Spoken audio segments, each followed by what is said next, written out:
तो दोस्तों आज हम फिर से आपके लिए लेकर आए हैं देश दुनिया की तमाम ताजा बड़ी खबरें। सबसे पहली बड़ी खबर में आपको बताएंगे कि पाकिस्तानी महिला सीमा हैदर का पकड़ा गया भारत में सबसे बड़ा झूठ। घर से भागकर गुलाम हैदर से अपनी मर्जी से किया था निकाह, भारत में बता रही थी जबरदस्ती, मोदी सरकार के उड़े होश। वहीं आपको बताएंगे दोस्तों की ताहिर हुसैन को दिल्ली दंगा मामले में 5 मामलों में मिली जमानत, लेकिन अभी रहेंगे सलाखों के पीछे। वहीं आपको बताएंगे दोस्तों की भारत आकर सीमा हैदर ने छुपाई अपनी असली उम्र, सामने आने के बाद मोदी सरकार के उड़े होश। सीमा हैदर निकली पाकिस्तान की जासूस, मोदी सरकार भेजेगी वापस। वहीं आपको बताएंगे दोस्तों की स्वीडन में कुरान जलाने पर यूएन में एकजुट हुए मुस्लिम देश, तो जर्मनी फ्रांस के छूटे पसीने मुस्लिम देशों की ताकत देखकर छोड़ दिया मैदान। वहीं आपको बताएंगे दोस्तों की एसडीएम ज्योति मौर्य से प्यार करना, मनीष दुबे को प्रभारी योगी सरकार ने किया सस्पेंड। वहीं आपको बताएंगे दोस्तों की केजरीवाल ने गृह मंत्री अमित शाह का मांगा हाथ, कहा हथकुंडी बैराज से पानी कम छोड़ें। वहीं आपको बताएंगे दोस्तों की हरिद्वार गंगा जल लेने जा रहे 4 कांवड़ियों को पिकअप ने रौंदा, 2 की दर्दनाक मौत। तो दोस्तों सभी खबरों को आपको एक एक कर बताने वाले, वीडियो को लाइक कर चैनल को सब्सक्राइब कर दें। इसी बीच पर तो दोस्तों अगली खबर की ओर, तो पाकिस्तानी महिला सीमा हैदर का पकड़ा गया बड़ा झूठ। घर से भागकर गुलाम हैदर से किया था निकाह, भारत में बता रही थी जबरदस्ती शादी। जब दोस्तों आपको बता दें कि पाकिस्तानी महिला सीमा हैदर का बड़ा झूठ बेनकाब भारतीय मीडिया ने किया है, जिससे उसकी चिंता बढ़ गई है। दरअसल आपको बता दें कि पाकिस्तानी महिला सीमा हैदर ने जबरदस्ती पाकिस्तान में अपनी शादी का आरोप अपने माता पिता पर लगाया था, जबकि सीमा हैदर का पति गुलाम हैदर लगातार यही कहता रहा था कि सीमा हैदर ने मुझसे प्रेम विवाह किया था और हमारी शादी समुदाय के खिलाफ हुई थी और हमने कोर्ट मैरिज किया था, लेकिन सीमा हैदर इसे गलत बताती रही। इस बीच खबर सामने निकल कर आई दोस्तों की सऊदी अरब से सीमा के पति ने टीवी 9 भारत वर्ष के चैनल को एक दस्तावेज दिया है।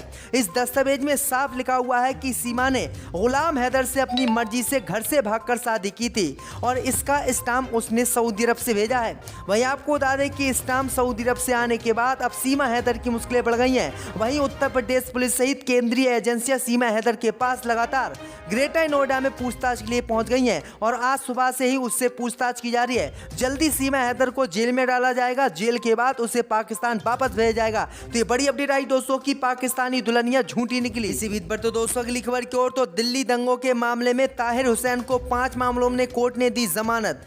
जब दोस्तों आपको बता दें कि दिल्ली हाई कोर्ट ने 2020 के दिल्ली दंगों में ताहिर हुसैन को 5 मामलों में जमानत दे दी है। जस्टिस अनीस दयाल ने जमानत देने का आदेश दिया है।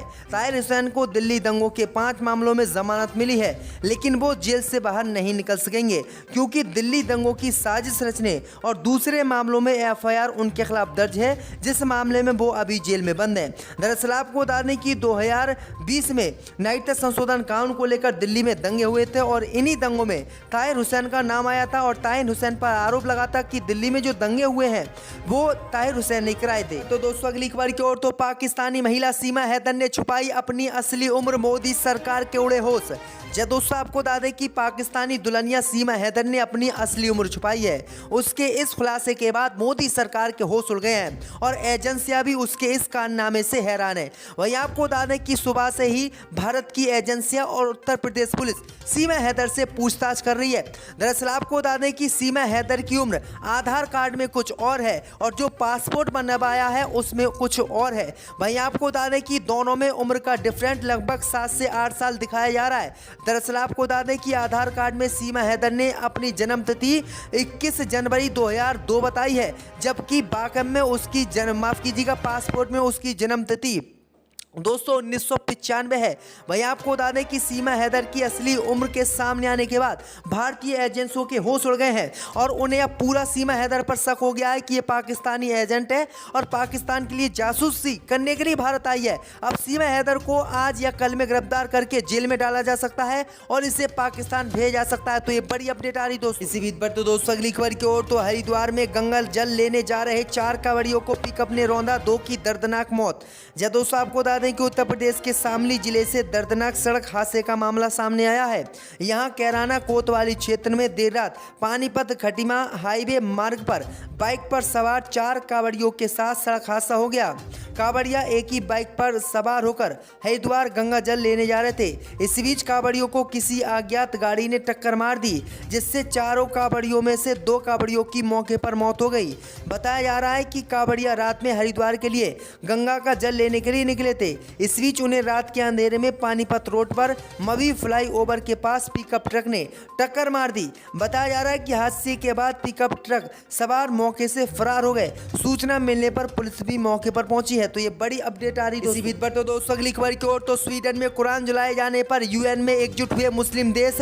तो जर्मनी, फ्रांस ने किया विरोध, मुसलमानों ने दिया जवाब। जब दोस्तों आपको बता दें कि संयुक्त राष्ट्र मानव अधिकार में स्वीडन में कुरान जलाने को मामले को लेकर मुस्लिम देशों ने बहस की। दरअसल आपको बता दें कि इस स्वतंत्रता बहस में ईरान, पाकिस्तान, सऊदी अरब सहित कई मुस्लिम देशों ने हिस्सा लिया।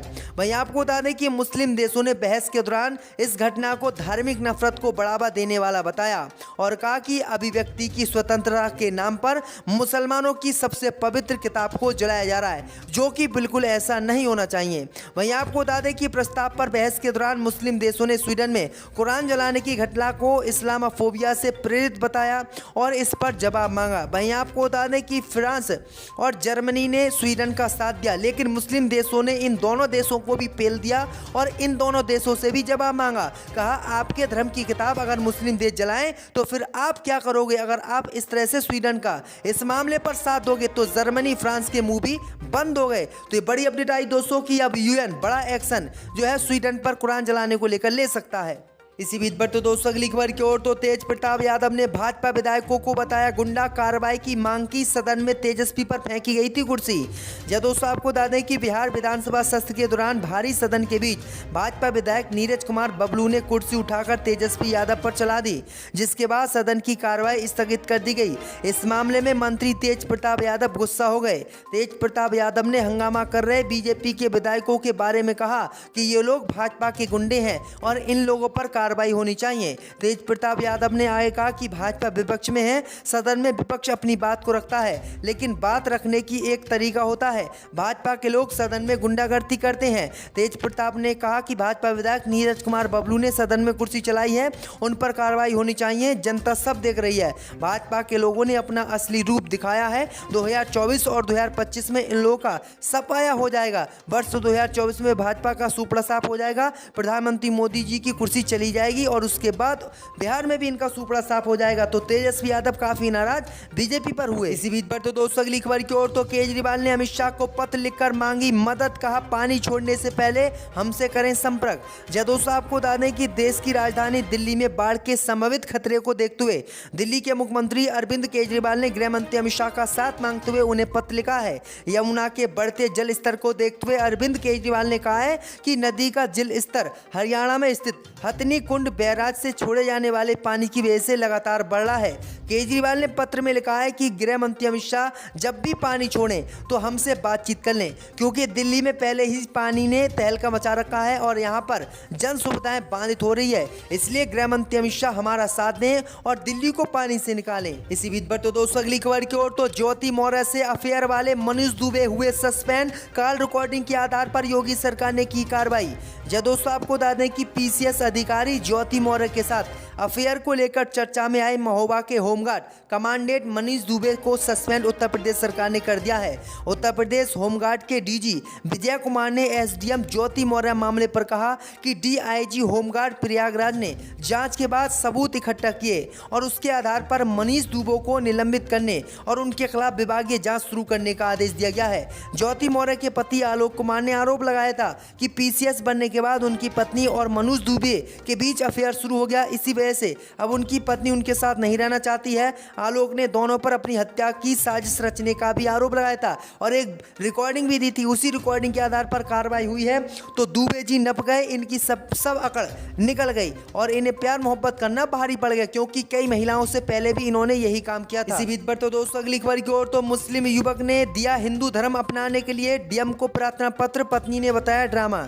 जब दोस्तों आपको बता दें कि मुरादाबाद में एक शख्स ने हिंदू धर्म अपनाने के लिए जिला अधिकारी को प्रार्थना पत्र दिया है। इससे हड़कंप मच गया है। वहीं इस शख्स की पत्नी ने इसको ड्रामा बताया है। उसने सीएम योगी से गुहार लगाई है कि वह एक बेटी का घर उजड़ने से बचा लें। मुस्लिम युवक ने हिंदू धर्म अपनाने के लिए प्रार्थना पत्र दिया।